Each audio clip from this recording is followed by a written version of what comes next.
Assalamualaikum warahmatullahi wabarakatuh. Kami dari kelompok 9 yang beranggotakan Khusis Maryuni dan saya sendiri, Linda Sri Lestari. Kali ini kami akan mempresentasikan tentang kelas dan status sosial dalam perilaku konsumen. Sub-sub pembahasan. Yang pertama, pengertian kelas sosial dan status sosial. Yang kedua, dinamika sosial. Yang ketiga, kelas dan status sosial dalam perilaku konsumen. Dan yang terakhir, implementasi strategi pemasaran. Yang pertama, kita akan membahas pengertian kelas sosial. Kelas sosial adalah pembagian anggota masyarakat ke dalam bentuk suatu hierarki kelas yang berbeda, sehingga para anggota setiap kelas secara relatif mempunyai status yang sama, dan para anggota kelas lainnya mempunyai status yang lebih tinggi atau rendah. Dengan demikian, terdapat berjenjangan dalam kelas sosial, mulai dari yang paling rendah sampai yang paling tinggi. Banyaknya jenjang kelas sosial di masyarakat ini relatif berbeda tergantung dari kondisi ekonomi dan sosial yang ada di masyarakat tersebut dan kepentingan yang melatar belakangi. Kemudian pengertian status sosial. Status sosial yaitu suatu peringkat atau posisi seseorang dalam suatu kelompok atau posisi suatu kelompok dalam hubungan dengan kelompok lainnya. Macam-macam status sosial ada 3, yaitu askrip status, asif status, dan asin status. Yang pertama, askrip status adalah kedudukan seseorang dalam masyarakat tanpa memperhatikan kemampuan seseorang, tetapi berdasarkan kelahiran atau keturunan. Terdapat pada masyarakat sistem pelapisan sosial tertutup. Nah, intinya dalam askrip status ini, tanpa adanya usaha-usaha yang disengaja oleh seseorang dalam suatu masyarakat, dia sudah mendapatkan status sosial ini. Jadi sejak dia lahir, dia sudah mendapatkan status ini. Misalkan dia dilahirkan dalam keluarga kerajaan sebagai anak raja. Nah, berarti dia sudah mendapatkan status sosial sebagai seorang anak raja. Contoh yang lain, misalkan kalian dilahirkan dalam kasta tertinggi dalam agama Hindu. Itu juga salah satu contoh dari adanya askrip status itu tanpa adanya usaha-usaha yang disengaja.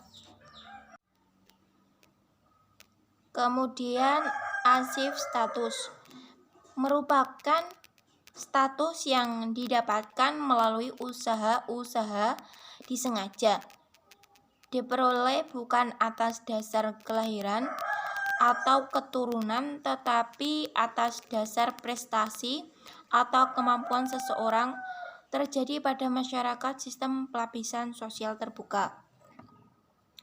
Berbeda dengan askrip status atau kebalikannya. Nah, asif status ini harus diperoleh melalui usaha-usaha yang disengajanya. Dan ini itu berdasarkan kemampuan seseorang serta prestasi yang berhasil dia dapatkan.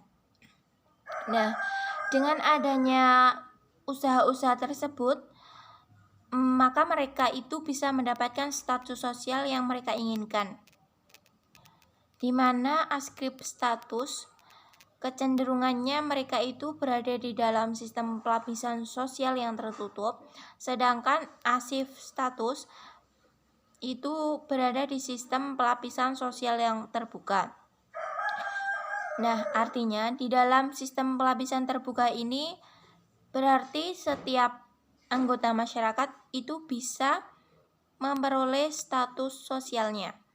Akan tetapi di askrip status ini dia tidak bisa. Kemudian yang terakhir asin status adalah status yang diperoleh karena seseorang tersebut dianggap berjasa bagi masyarakat, bangsa, dan negara. Intinya adalah orang yang banyak jasanya dalam suatu masyarakat, dia bakal mendapatkan status sosial ini yang disebut sebagai asis status. Dinamika sosial. Dinamika sosial diartikan sebagai keseluruhan perubahan dari seluruh komponen masyarakat dari waktu ke waktu. Keterkaitan antara dinamika sosial dengan interaksi sosial adalah interaksi mendorong terbentuknya suatu gerak keseluruhan antara komponen masyarakat yang akhirnya menimbulkan perubahan-perubahan dalam masyarakat. Perubahan sosial.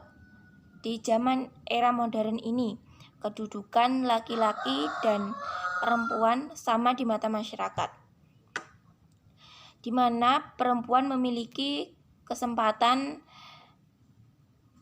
karir dan prestasi yang sama dengan laki-laki. Laki-laki bisa menjadi dokter, perempuan juga bisa menjadi dokter.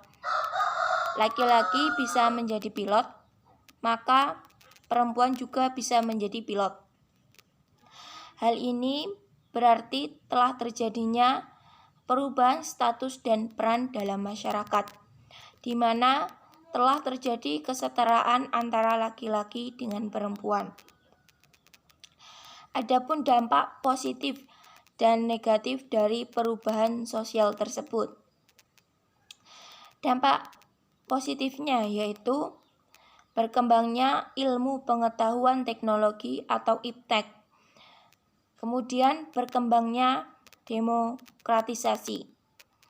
Untuk dampak negatifnya sendiri yaitu munculnya perilaku konsumtif, hedonis, westernisasi atau perilaku hidup kebarat-baratan.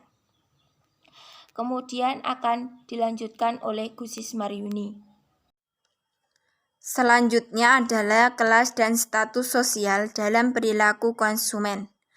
Kelas sosial disebut juga sebagai posisi sosial atau social standing, adalah posisi relatif seseorang terhadap orang lain pada satu dimensi atau lebih yang dipandang oleh masyarakat memiliki nilai atau penghargaan tinggi. Selanjutnya, teknik pengukuran kelas sosial dibagi menjadi 3. Yang pertama yaitu ukuran subjektif, di mana seseorang diminta untuk menentukan sendiri posisi kelas sosialnya. Yang kedua, ukuran reputasi. Kelas sosial ditentukan oleh orang lain yang berasal dari luar lingkungannya. Biasanya dinilai dari seberapa besar orang lain mengenal namanya. Yang ketiga, ukuran objektif. Kelas sosial ditentukan berdasarkan atas variabel sosial ekonomi seperti pekerjaan, besarnya pendapatan, dan pendidikan. Selanjutnya, beberapa indikator yang berpengaruh terhadap pembentukan kelas sosial. Yang pertama, kekayaan. Kekayaan memang merupakan determin kelas sosial yang penting.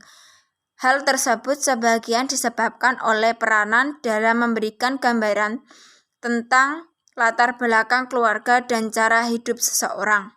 Yang kedua, pekerjaan. Pekerjaan merupakan salah satu indikator terbaik untuk mengetahui cara hidup seseorang. Oleh karena itu, pekerjaan pun merupakan indikator terbaik untuk mengetahui strata sosial seseorang. Yang ketiga, pendidikan, yaitu menentukan bahwa dalam segi sikap pribadi dan perilaku konsumen, para pekerja keras sangat berbeda dengan para karyawan kantor. Namun demikian, perbedaan itu sebagian besar tidak tampak bila mana tingkat pendidikan mereka sebanding. Selanjutnya yaitu berdasarkan status sosial.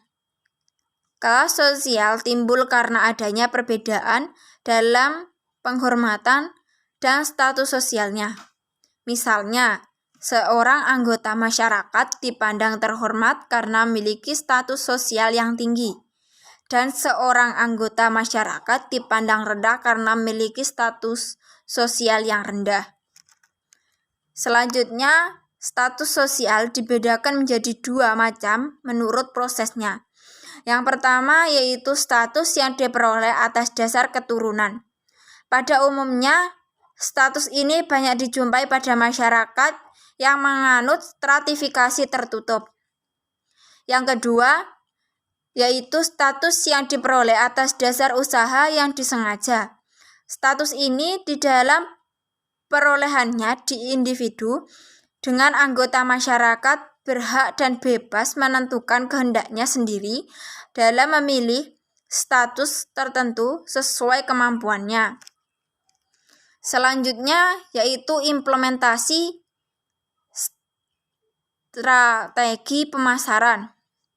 Implementasi pemasaran adalah proses yang mengubah strategi dan rencana pemasaran untuk mencapai sasaran.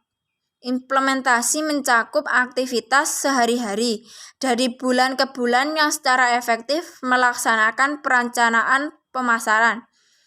Bidang manajemen pemasaran menitik beratkan pada untuk meraih pasaran sehingga produk, barang, atau jasa yang dihasilkan dapat diterima oleh konsumen dengan baik. Selanjutnya yaitu tahap implementasi, yaitu dibagi menjadi 4. Yang pertama, persiapan implementasi. Yang kedua, implementasi strategi pemasaran. Yang ketiga, evaluasi kinerja pemasaran. Yang keempat, pengukuran kinerja pemasaran.